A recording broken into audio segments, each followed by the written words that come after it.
Just a little bit about the format for this morning.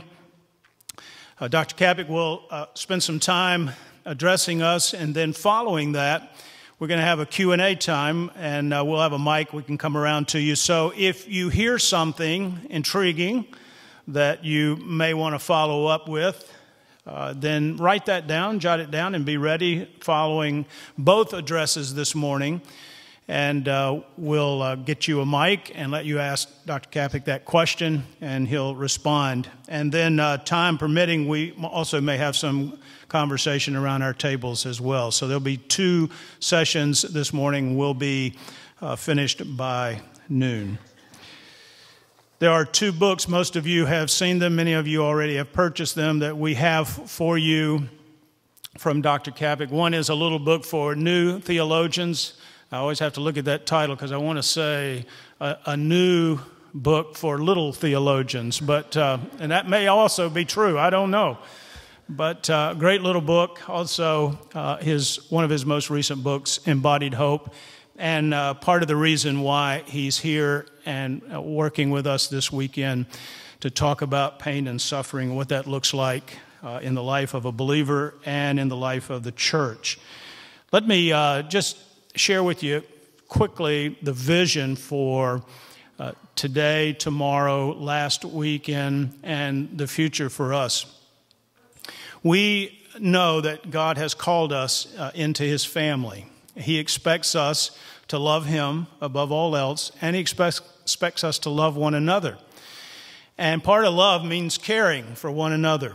And so we are setting a course, I think, and this weekend is part of that course toward learning how to better serve and care for one another. And you're here intentionally this morning because you already are caring for others, or you have shown an interest, a heart for that, or you're the spouse of an officer, and many of our officers are here as well. We're absolutely committed to learning how to care for one another in deeper, more helpful, and healthy ways. And so this morning is just the next step in that process for us. We have many other opportunities that we're working on right now down the road to continue to invest in us so that we can invest in others in helpful ways. So we're excited about that. Let me tell you just a little bit about our speaker, and then we'll get started. Dr. Kapic is professor of theological studies at Covenant College, and he has been there 20 years. So congratulations on that. He has a PhD in systematic and historical theology from King's College, University of London. He has written or edited 15 books, including the recent volume, Embodied Hope, a theological meditation on pain and suffering, which, by the way, won the Christianity Today Book of the Year Award in the area of theology and ethics, and World Magazine's Shortlist Award for Accessible Theology Book of the Year. He also recently completed 2 volumes with economist Brian Fikkert, who many of you remember because we've had Dr. Fikkert here before, called Becoming Whole: Why the Opposite of Poverty Isn't the American Dream, and a field guide to becoming whole: Principles for Poverty Alleviation Ministries.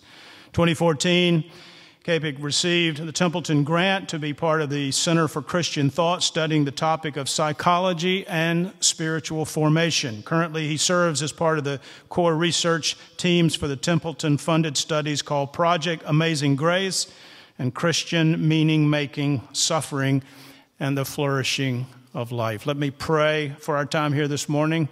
Dr. Kapic will come and speak. Father, we are so grateful that you would, first of all, call us to be your sons and daughters.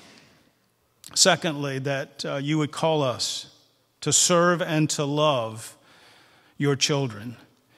So would you use this time this morning and this man and his words to encourage our heart, to train our minds, so that as we come in contact, as we meet, as we invest in others, we can do that in such a way that will bring great honor to your name and be a true spiritual blessing to those that we serve. We ask and we pray this in Christ's name. All God's people said, amen.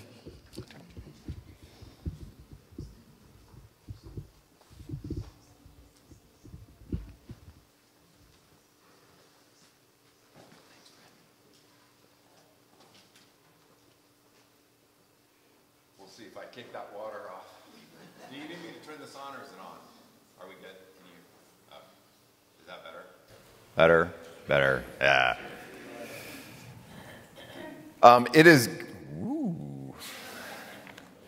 It's good to be with you. I was just telling some folks that yesterday I was on campus, checking my mail or whatever, and I work at Covenant College. And as I was walking by, I saw this, there's kids all over campus, and I saw about 60 of them gathered around a bus, and I looked up, and the bus said, First Pres Augusta.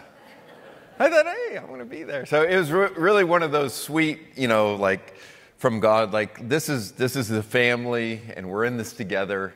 And just because this is on my mind, and even before I knew you guys had kids there, I was thinking about this earlier this week, because these is the Edge camp, and so I'll just tell you this because some of you have kids and grandkids that have been involved.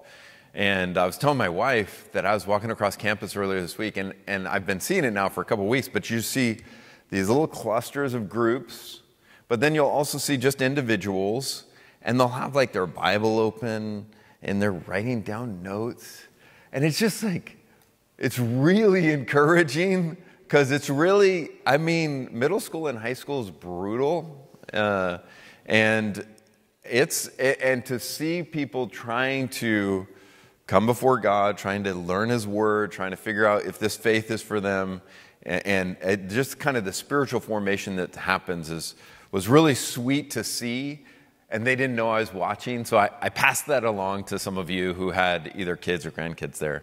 I want to pray and then just give you a sense of things. I'm going to briefly tell you a little bit about our story just up front, but then I'm going to move on because this isn't my talks after I give you that aren't really autobiographical so much. You don't need to hear more of me. You need to know enough to know why I'm here. But then we'll be talking about longing and lament. And I got to be honest, I was just sitting there thinking, do you guys know you gave up a Saturday morning to get sad, right? Now, there's good news here. We believe in the gospel, but we're going to have to deal with some really hard things this morning. And so I don't say this lightly. I genuinely, it's very meaningful to me when people give up things like a Friday night or a Saturday morning to consider these things. So thank you. Let me pray. Father, we're here, and the reality is most of the world doesn't even know who we are, where we are. Just doesn't really matter. But we're here because we're yours. And we recognize that we're not going to change the world, but you might use us to bring pockets of shalom to this broken place. So we pray that you would give us courage and faith and hope. Give us a renewed taste of your presence and kindness, your gentleness, your power and your love. I pray for these folks. I don't know their stories, but inevitably many are coming with physical, emotional, psychological aches. And inevitably some of the things we talk about might hurt, might trigger, might provoke. Would you in your grace move to the cracks and crevices of each of our hearts where it's needed, that you might heal and strengthen and also unite us. I pray this in the name of the risen King. Amen. So just a little biography here. My wife and I got married in 1993, and but that was back in California. We lived in different places. We ended up in London, then came to Chattanooga, where I started teaching in 2001, as you heard. And we'd been married 9 years before we had kids. My son was born in 2002, my daughter 2 years later. And then in 2008, my wife was in her 30s. I think that's right, yeah. I'm going to spare you a lot of details and just go quickly here, but she was diagnosed with a fairly rare form of breast cancer that normally occurs in more like 80-year-old women, not 30-year-old women. And that was very scary. So we went through that and kind of thought, okay, God, this is the hard thing you brought. And going through it and surgeries and everything like that, eventually, within the year, actually, she was diagnosed, maybe it was 18 months later, as being cancer-free. And we thought that was really brutal. That has left marks on us, emotionally, physically, etc. But God, you were faithful. Thank you. Now let's go on. And then just about this time of year in 2010, my wife is this, it's always hard because when the speaker talks to you, they say, my spouse is blah, blah, blah. And you're like, whatever. But my spouse really is. So Tabitha is incredibly smart. Incredibly able, very passionate about justice things, very passionate about people and this kind of stuff. And at the time, she was she was the president of something called MEDAIR, which is an organization based in Switzerland, and she was the U.S. operations president. She could work from home. But during that time, you may remember, I know it's been a long time now, but there was a Haiti earthquake, a devastating earthquake in Haiti. And so because of that, she was working a lot and different things like that. And she was, one afternoon, even though her is a Christian organization, but they don't lead with evangelism. That kind of comes secondary. So anyways, she didn't do church planting as part of her work, but she knew of opportunities. There's a reason I'm telling you this part of the story. And so she was downtown in Chattanooga meeting with a couple pastors to tell them to see if their networks might be interested and if there might be a way to do some church planting in Haiti with these kind of things. So I just tell you that to say, she's doing God's work. She should be clear, right? She should be safe. On the way home from that meeting, she called me from the side of the road and said, I'm not sure what's happening. I don't know if I can get home. She was driving our stick shift. My leg's not working properly.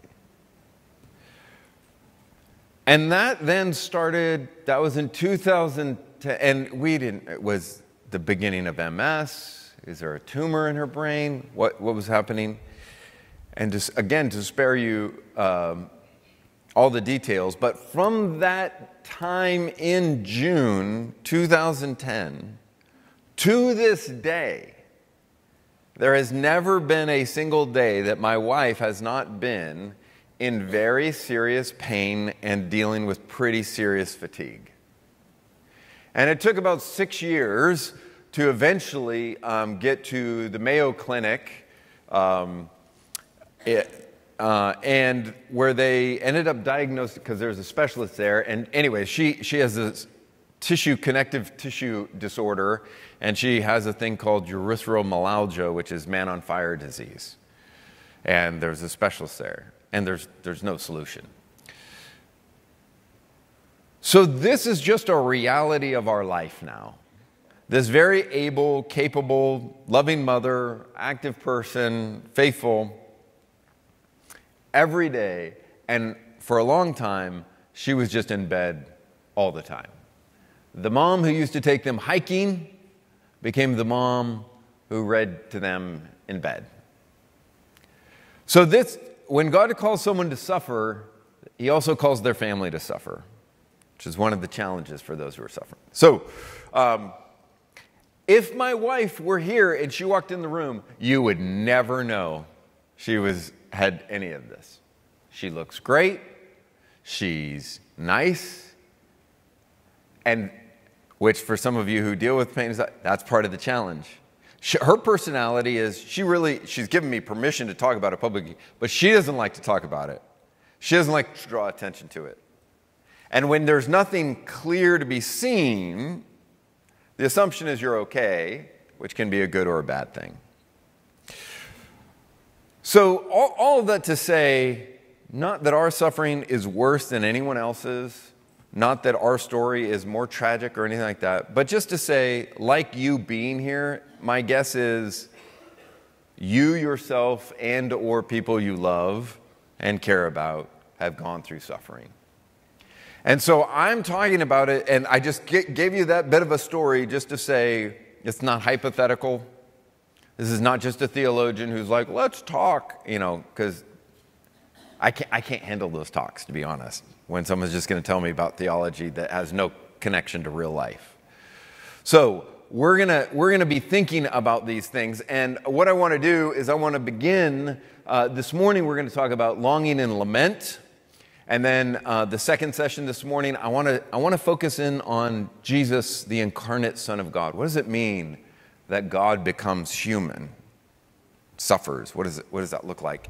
And then tomorrow in Sunday school, we'll be talking about kind of life together as the church. How do we love one another in the midst of pain? What does that kind of look like? But anyways, with all that introduction, let's start to get into this idea of longing and lament. And I want to read to you just a couple scriptures to get it set. Don't look them up, just here. Psalm 62, 1 and 5. For God alone my soul waits in silence. For God alone, O my soul, wait in silence. Psalm 22, 14. I am poured out like water, and all my bones are out of joint. My heart is like wax, it is melted within me. I want to begin with this tension. Human history is actually kind of this incomprehensible mix of joy, stunning accomplishments, life-giving relationships, and yet also tedious days, devastating diseases, aching bodies, right? There's this amazing thing that as humans, we can send people to literally walk on the moon. But when someone walks through the door and tells you that their child is just diagnosed with leukemia, we have no words. Right? It's this kind of tension that we deal with. We need to be careful that we don't make it sound like life is only pain. It's not. However, this life inevitably includes suffering. And to imagine otherwise is to kind of flirt with the fantastical rather than to face the real. And that's what I want us to think about, right? Part of it is we can make people feel bad for longing for things to be better. And I want to tell you that the longing that you and I have is part of how God made us. We've been made to long for good wholeness. By wholeness, I mean wholeness of our bodies, wholeness in our relationships, wholeness between our head and our heart, right? That's what the ancient Hebrews in your Bible called shalom. And so it is appropriate when we see pain and suffering to long for that not to be the case. To actually look at situations and say, that's not good. That's not good. And there is a difference between our expectation and hope of shalom and our experience of the lack of it. And this can be devastating when it becomes personal. Some of you know when a married couple loses a young child and that child dies, it can be so devastating. And the statistics of divorce after that experience are incredibly high. The reality is, when pain and suffering comes close, and I'm going to often focus on physical pain, but they're all interconnected, right? When chronic pain invades the life of someone, once strong friendships easily start to dissolve because the person can't keep up, can't be involved in the same way. The physical, the spiritual, the relational are all interconnected. And as we think about this, I want us to both reject utopianism on the one hand, like we can make it all better, it's all going to be great. But I also want us to reject despair on the other hand. I'll be arguing for what I would call defiant hope. I think that's a Christian perspective. We have a defiant hope. It's defiant because you're looking in the darkness of pain and suffering that's real, and yet, in light of the resurrection of Christ, we are hopeful in light of the presence of the Spirit. But living in defiant hope is actually very difficult. Let me give you an example, and again, I'm giving examples, so this isn't just hypothetical, but when examples, if they strike close, I'm sorry if they hurt, because that's not my intention, but you'll understand. But I think about couples who have dealt with multiple miscarriages. And one of the things that can happen as they're dealing with the miscarriages and another one happens is it's so devastating for them. It's so sad. And as friends and people try and minister and love them, one of the things that can happen is that if the woman gets pregnant again in the future, she is told sometimes explicitly, but often just implicitly, don't get your hopes up. Now, the reason people communicate that in one way or another is they don't want that person and, they don't want that family devastated again. They don't want them hurt. So it's kind of like, don't get your hopes up. I understand why that happens, but just so you know, when we communicate that to them, what we're communicating is kill your heart. Kill your heart. Harden it, right? Any of you who have dealt with heartbreak and hurt, where people have hurt you and stuff, I can help you. I can solve it. I can make it so you will never be hurt again. I can. This is free. As long as you don't love anyone, right? If you don't love anybody, ain't nobody going to hurt you. You're going to end up a solid rock, right? But to hope, to long, this couple, they risk, they yearn, they long, they struggle. Why? Because they're daring to love. But it's risky. Most who truly love will at some point have their hearts join the chorus of lament in the human drama. So when thinking about this, for the rest of this time on this talk, I want to really focus on the necessity of lament. I'm not sure how familiar you are with the language and idea of lament, so I want to focus on that. And at the end, I want to say a few things about the God of our laments. So I really want to focus on the necessity of our lament, as this is a gathering that's trying to figure out how do we love one another well and that kind of thing. And I think lament is incredibly important. And as I get into this, I'll tell you, and this kind of shaped how I approached the whole book of Embodied Hope. I'll just be honest with you. I had two main audiences I was nervous about, or that I was responding to. On the one hand, I'm nervous in responding to kind of, I don't know how to say it, kind of pop evangelicalism, happy clappy. Everything's good. Jesus. Yes. All the time. Right? And it's just always happy, always good, upwards and onwards, always. On the other hand, I'm responding to some forms of Reformed, this is a Presbyterian church, I can say this. Some settings are like, I don't know what you're talking about. But in reform circles where it's just suck it up and do not feel anything. This kind of what I would call detached stoicism. And I've become very concerned in some of our circles. This is a historic problem in our tradition, where we confuse stoicism. If you don't know what stoicism is, stoicism, going back to the ancient world, the classic example in the ancient world was you get a little dog, and the dog is leashed up to a chariot, right? Now the dog can bark, right? But when the chariot goes, what's the dog got to do? They go. When the chariot stops, what's the dog got to do? It stops. And so stoicism says, stop barking. Just go with the chariot. When it goes, you go. When it stops, it stops. You're just there. And the goal of stoicism is basically, don't go too high, don't go too low, just And I strongly believe it's been true historically at times, and it's true in our day at times. In some of our reform circles, we confuse stoicism with godliness.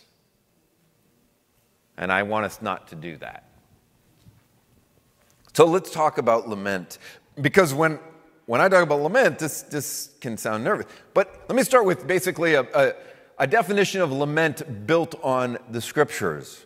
Laments they're these like prayers, utterances that rise to the heavens as a strange combination, right? They have all these weird elements often. Not necessarily all of them at the same time, but a strange combination of complaint, grief, questions, confusion, desire for rescue, and often an expectation of divine faithfulness, right? Questions, frustration, complaint, hope, all mixed in. Now, the reality is, our great hope is that lament is not all there is to human life. But if we never lament, there are some problems. Only the idealistic and the unloving belittle tears and sadness.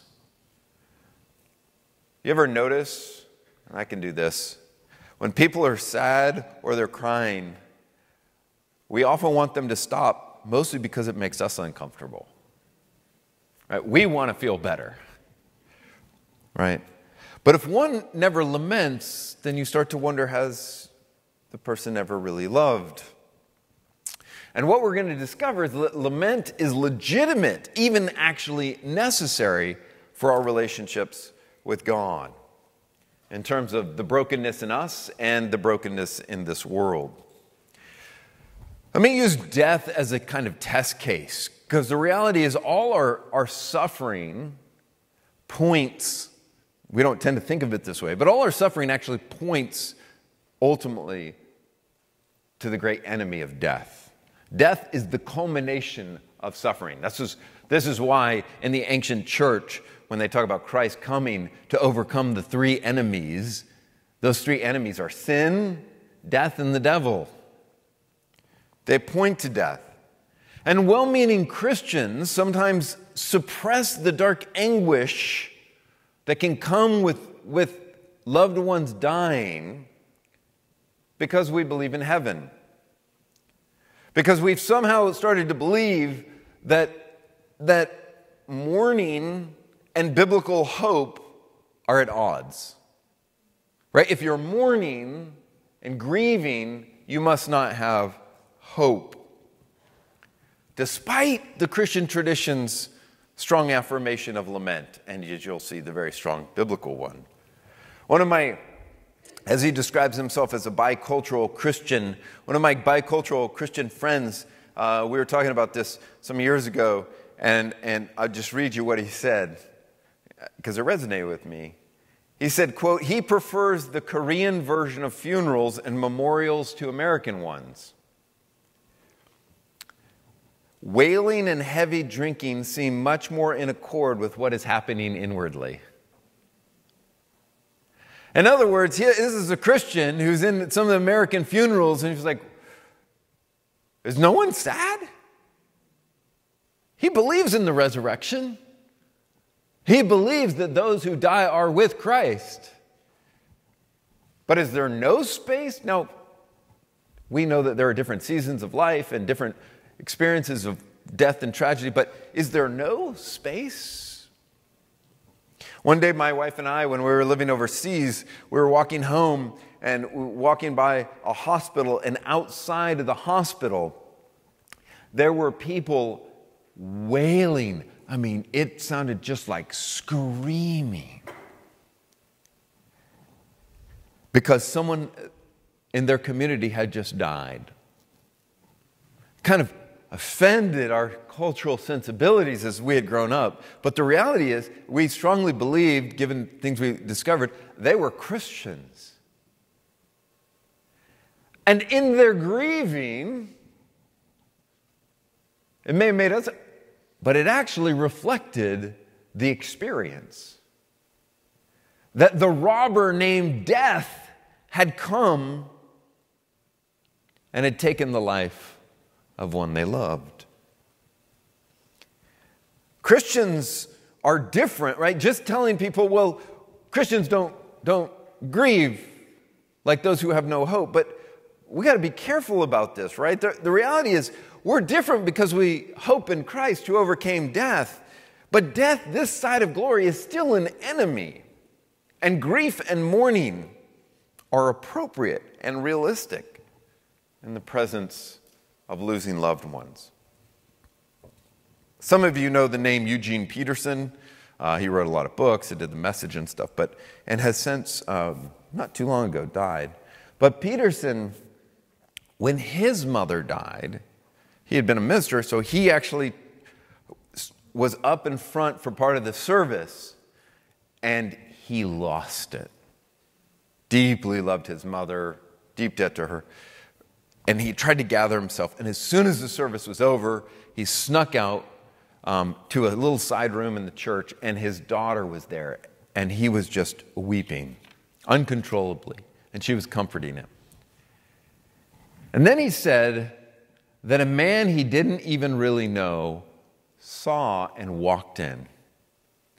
He came and sat down and put his arm around Peterson. And as Peterson, to use Peterson's language, then the man uttered, quote, preachery-ish cliches in a preachery-ish tone. And then, thinking he had somehow just brought the comfort that was needed, walked out feeling good about himself. And Peterson looked at his daughter later and just said, I hope I've never done that to anyone. Right? Is that what Peterson really needed? He's trained in theology. He knows this stuff. He's been a pastor forever. He just needed a few words. Somehow he didn't know. He just needed some more information, and then he's good. He's good to go. Right? You can feel the problem with that. But here's what's beautiful, and you may or may not know this. 40%, scholars argue, at least 40%, some will make it a much higher percentage, 40% of the Psalms, the prayer book, the song book of ancient Israel, 40% is made up of lament. 40%. Devaluing lament, as we'll see, often betrays our failure to admit that suffering is real, and our inability to recognize that what happens often, like with our bodies, affects our relationships. Sin, sickness, these realities create space for the need of lamentation. We don't lament because we're despairing, but because we're recognizing the wounds in this world are real. And God, here's kind of the big surprise. God calls us to bring our tears, our frustration, not to deny them, but to bring them to Him. Right? To bring them to Him. I want to read to you, Nancy Duff is an Old Testament scholar, and I think she says this so well, so I want to actually read to you what she says on the Psalms. It says, Psalms of lament allow us to speak from the darkest regions of our heart. Now, before I read any more, here's the interesting thing. Do you guys think God knows everything?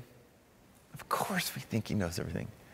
But one of the things I've discovered through the years, including in myself, is a strange... I know God knows everything, but I constantly try and protect God. It's this weird psychological... Like, I deal with college students all the time, and so it's sometimes like a high school kid who really loves their parents and is partying or doing something bad, and they don't tell their parents, not because they don't want to get in trouble, but because they know if their parents know, it's going to hurt them. So they keep it from... You get the idea? They keep it from... That's often what we do with God. We're trying to protect God. And when you say it that way, you're like, that's stupid. It is stupid. But why do we not be honest with God? Now let me actually read Nancy. Psalms of lament allow us to speak from the darkest regions of the heart, where our despair threatens to overwhelm us. In so speaking, we do not exhibit a lack of faith, but stand in a biblical tradition that recognizes that no part of life, including the most hideous and painful parts, is to be withheld from God. The God who loves us, who in Jesus Christ speaks the psalms of lament alongside us, who proclaims hope when there can be, at least in the time being, no hope in us.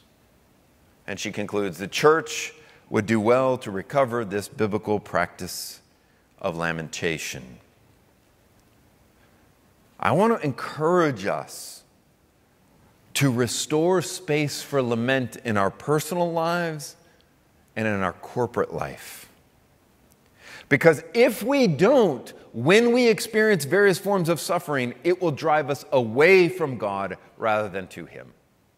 If we have not created a culture and a community and space in our own lives for lament, then when the difficulties happen, we go away rather than we come near.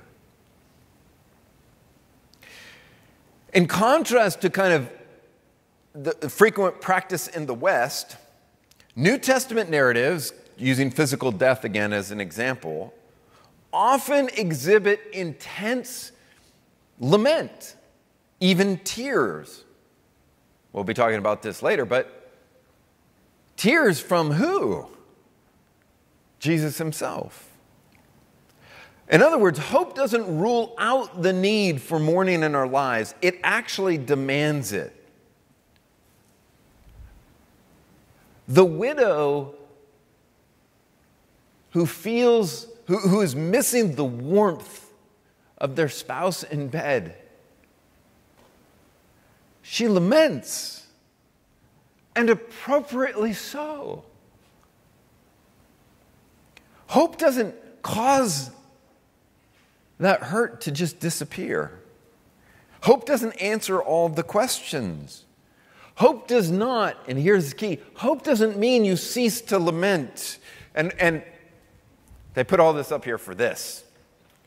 So I want to show you something visually. Don't worry, you won't be able to read my handwriting, but you'll get the idea, which is good because I can't spell anyway, so you won't notice. So we tend to think of hope and kind of lament and hope, or sadness and hope, like this. You got sadness and you got hope, right? In fact, we often I can't draw either, but one of my best friends is an artist. He says it doesn't matter, just draw. So this is a scale. I don't know, something like that, whatever. And we have to treat it like you're sad, you're really sad. What you need to do is you need to put some more weight on the hope side. So you go, right? It's kind of this, either you're sad or you're hopeful. It's this kind of thing.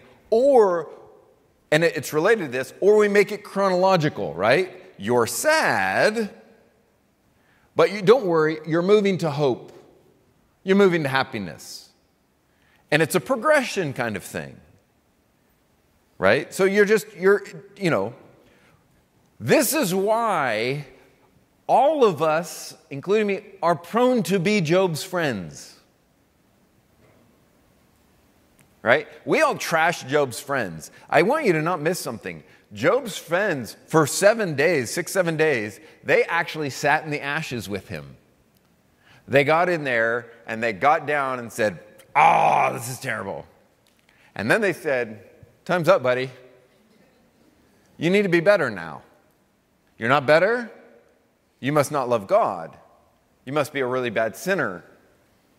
Because we're past the sadness now, Job. I know you lost all the family. I know your body's a wreck. I know, but come on now. Don't you believe God is good? Don't you believe He's sovereign? Let's go. Upwards and onwards. Do you not believe He's sovereign?" I think this is a profound misunderstanding that deeply affects our lives. And so I want to present to you a different kind of approach, right? Instead of that kind of common binary.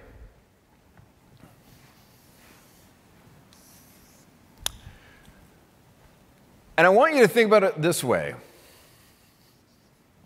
If this is hope, this side is hope, right? And this down here is lament. I want you to see something, because I think this fits much more with life. If you advocate, if you have high hope, right? Heavy emphasis on hope, but low emphasis on lament, right? Right here. High hope, low lament, you end up with naive optimism. I don't know where the lid just... Oh. You end up with naive optimism. On the other hand, right? I want to make sure I get my language right? But on the other hand, if you have high lament and low hope, you end up with unrelenting despair, right?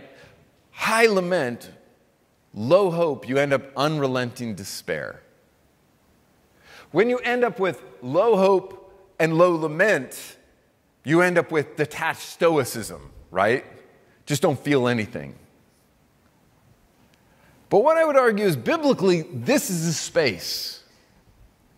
That's the space where we belong. What you will find biblically is we are to have high hope. And we are, because of the state of the world, high in lament.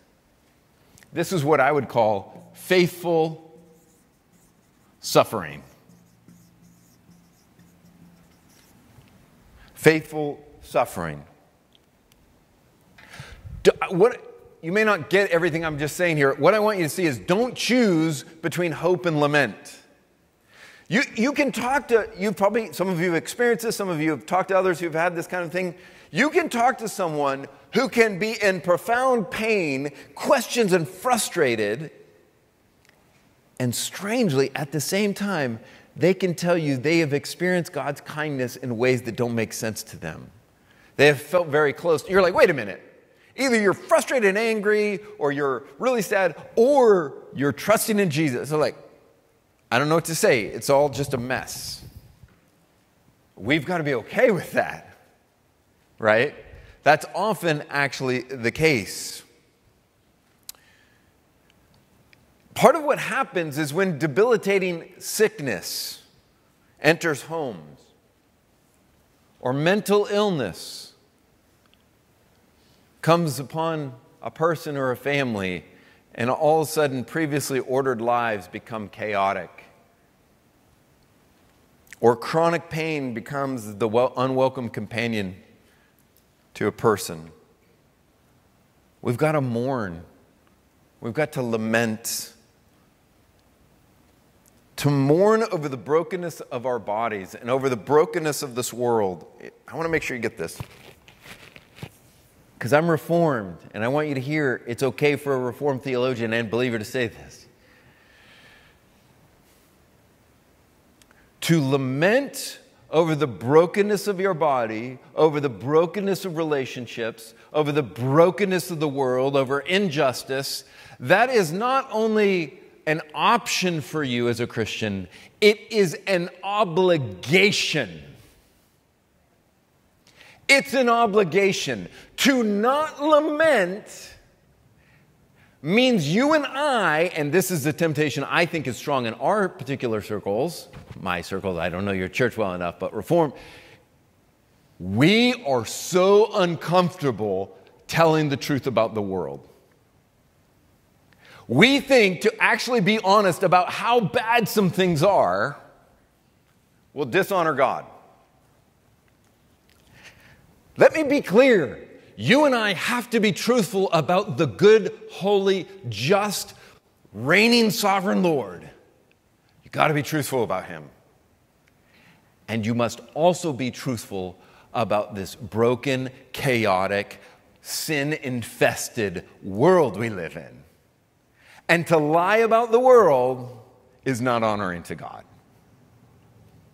Does that make sense? We can talk about that if it's upsetting. So how do we deal with this? Part of what's a challenge is, as I'm talking about this kind of high lament, high hope, is it creates emotional complexity, both for the person who's suffering and for the community that's trying to love them. This is partly why marriages go through difficulty, and friendships go through difficulty, and churches, because when someone's hurting, when you're genuinely trying to love them, it can be a moving target. It's complicated. Sometimes the lament seems stronger. Sometimes the hope seems stronger. Sometimes you think you've gotten somewhere and you haven't gotten somewhere. And that emotional complexity can really strain relationships. But I will just tell you, mourning is a Christian practice. Blessed are those who mourn. We don't simply mourn, we lament, because our lamentations are stemming from deep questions, darkness, unrealized promises. I think, for example, we were part of an inner city cross-cultural church where I was an elder for years, and then, long story short, it's actually made me believe in the church. But given our situation and what was happening, and it was half an hour from my home, and with the kids and everything, and I was doing everything at the time, that church actually sent us as missionaries, funny enough, to the church that decades before had planted it, and they sent us to Lookout Mountain Presbyterian Church, which is right near our house where we live now. But anyways, at that earlier church, one of the things, and similar experiences I've had in the black church, one of the things I really grew to appreciate was the power of lament, right? And maybe we can talk about this later, and it might come up tomorrow morning in the Sunday school. But there is a defiance. But here's the thing, it's not defiance that's naive about how bad things are. It's defiance that says, this is how bad things are, let's voice it, but God is still working. I will trust him. Right? That kind of defiant hope. Stoic spirituality asks us to just accept. But that's not always been the Christian confession. Listen, when God creates everything, he says it's good, it's good, it's good. But it's not all good right now. Now, in light of the fall, we actually don't believe it's all good. The fact that God is sovereign, and he is, doesn't mean that every single thing that happens, he thinks is good. We can talk about that if you want to. I was just thinking about this again, because I think this is a hang-up for us in Reformed circles, but I was just reading Proverbs, right? It's like 6 things the Lord doesn't like, 7 things he hates. And you read the list, and it's like, yeah, that stuff happens all the time. So you and I got to create the space to make sense of that. We can talk about that. But not all is good. So Carrie was someone, been talking about these things, reading and working on Lament. She had gone through some very painful things in her life, but I didn't know the extent of it. And she ended finishing a little book on Lament. She told me later, 8 at night. Now, I should tell you, Carrie was a very gifted, she's a young woman, but a very gifted writer, but she hadn't written for years. And she sent me an email very, very, very late at night and said, I put something under your door. I'd like you to read it. And I found out later what happened is she finished reading this book at 8 on Lament. And she got out a pen and paper and she started writing. And she wrote till like 3 or 4 in the morning. I got to work and I saw this stapled thing of paper. I just got to work, had my breakfast, whatever, and I got to work. And I read the first page and I literally almost threw up. It was so painful and raw. I'm not lying. I stopped reading, and it took me about 5 days before I could go back. And when Carrie and I ended up talking about it, what she told me, and she had been through some very painful things, is that she basically hadn't not just written, but that's often how she prayed in the past. And she just felt abandoned by God. She's still in Christian circles, but the reality is she just felt forever. And when the lament, she allowed herself to lament and to talk about the very real things that happened to her to God, it just kept flowing. It kept coming. And then she said this, God fills up my emptiness with the promise of his presence. I was not and am never left alone in my lament. And for her, finally lamenting opened up the path to renewed relationship with God. Bob, and that actually is, I don't normally use real names, but with Bob, he told me I could, and it becomes important to me. At the time, Bob was in his late 50s, and he came to me and he said, we knew each other well, he said, can I audit, I was teaching a class on suffering, and he said, can I audit your class on suffering? He said, I know you're going to talk about physical suffering. I haven't personally dealt a lot with physical suffering, but I think it might be helppful. Now, just to give you a sense of who kind of Bob's character, Bob was someone who was going to be made basically like a vice president, get a significant promotion, make more money, or maybe he was at that position and it was something that was going to be solidified, and he actually decided to take a demotion, though he would be paid substantially less, in order to spend more time with his family and to help in the church. Just kind of give you a sense of this is the kind of guy we're dealing with, right? And so, when he says, I want to say, I'm like, of course, this is great, right? But Bob was an honest broker. I'll never forget when he said to me, he said, Kelly, when you say I do when you get married, you never think about changing your mother-in-law's diapers.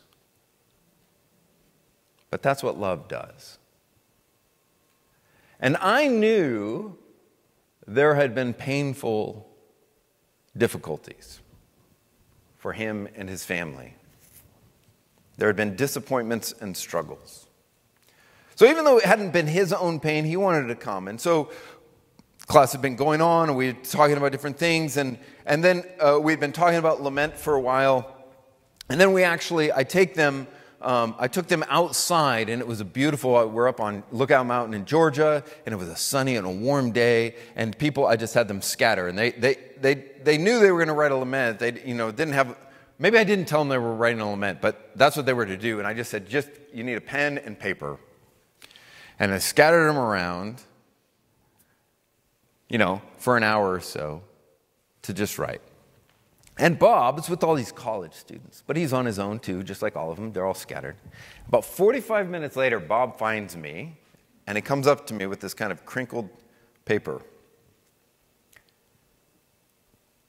And I'm going to read you exactly what was on that paper, and I had his permission to do so. We ended up just calling it a spontaneous lament. Now remember, Bob is an accountant type. He's not an English professor, okay?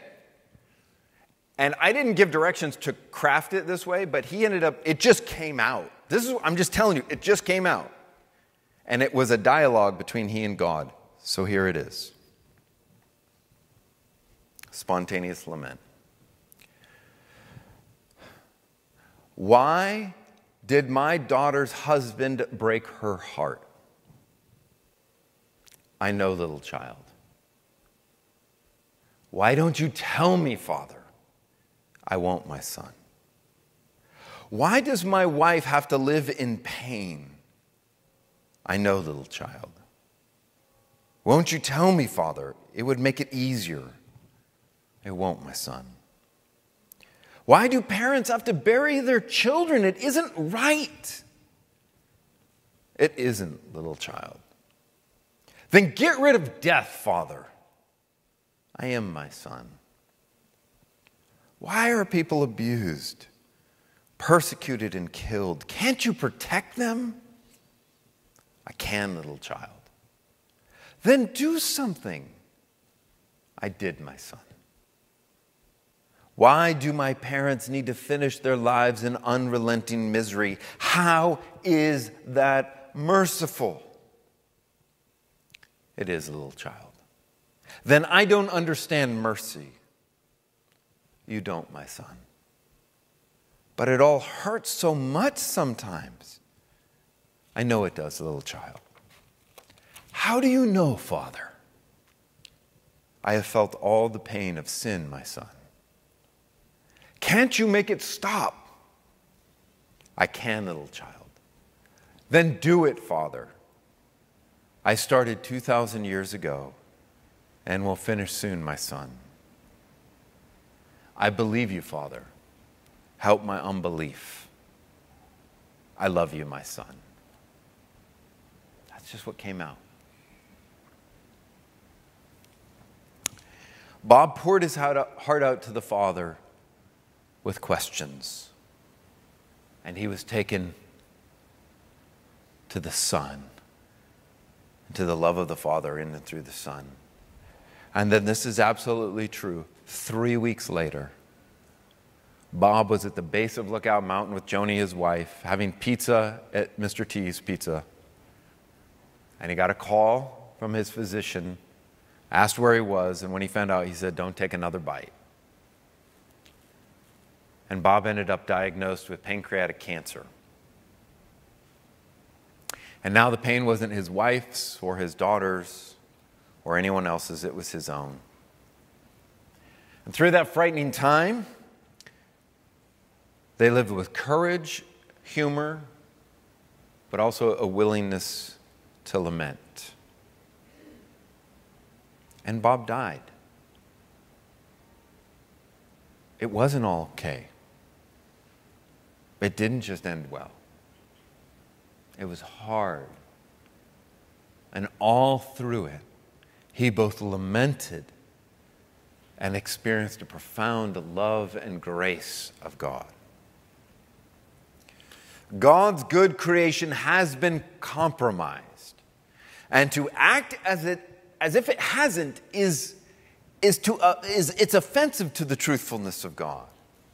So when in our contemporary churches, I know I got to watch my time, when our contemporary churches, when we cease to sing laments as part of the catalog of our songs, when we only choose happy, clappy music, We as the people of God lose our muscles to lament.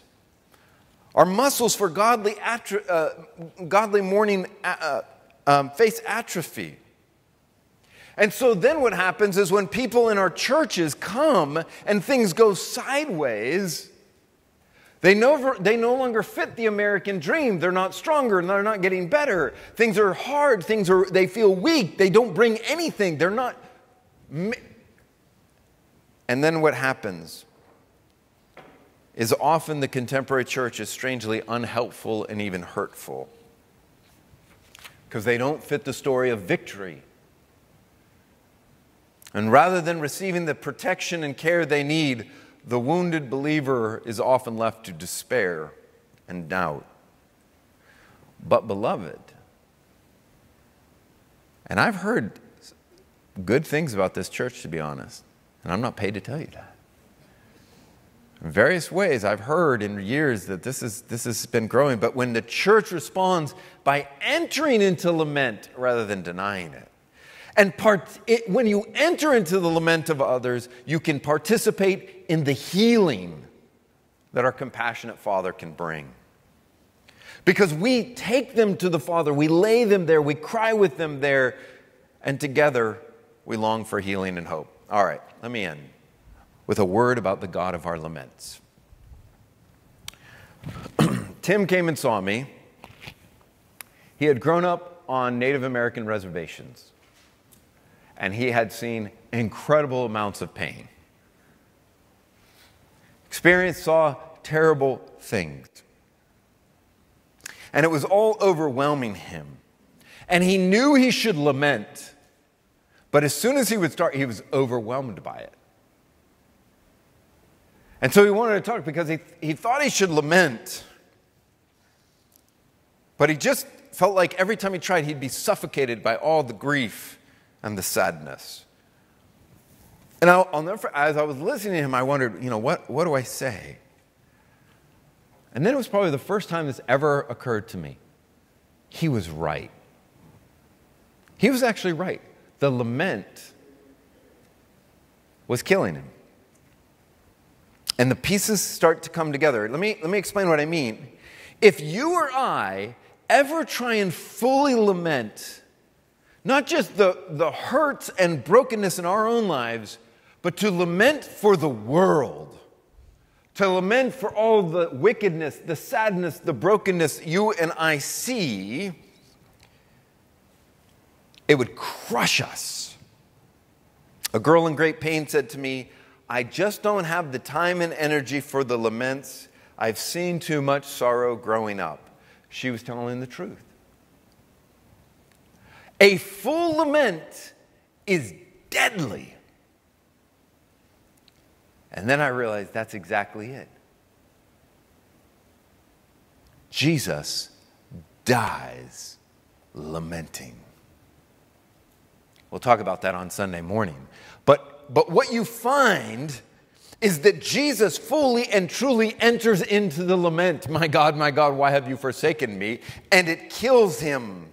He's lamenting not for himself, but for the others, for the world. So we have to be honest, lament hurts. And that's why we're prone to avoid it. To completely enter into the pain and suffering of the world and to lament for it would crush each and any of us. And we know it because it crushed Jesus. But this Jesus, as you know, also rose from the dead.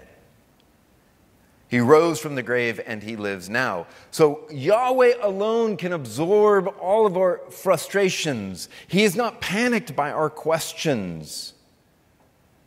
And the reason we lament is not just because you and I need to cry. And the reason why we lament is because we have a faithful God. That's why we lament. And he can handle it, and he can absorb it, and he can make it right. So the church that denies the power of the gospel, we deny it when we trivialize pain and grief. We start to make a mockery of the Creator Lord. No, faithfulness requires we enter into the messiness for others. All right, let me pray for us, and then we'll use, sorry with the introduction stuff, it took a little longer, but if you want to If you have questions or concerns or encouragements, let's talk about that. But I would like to pray real fast. Father, we pray that you would use this time for good. It may need to be good in different ways for different of us. But would you work? In Christ's name, amen.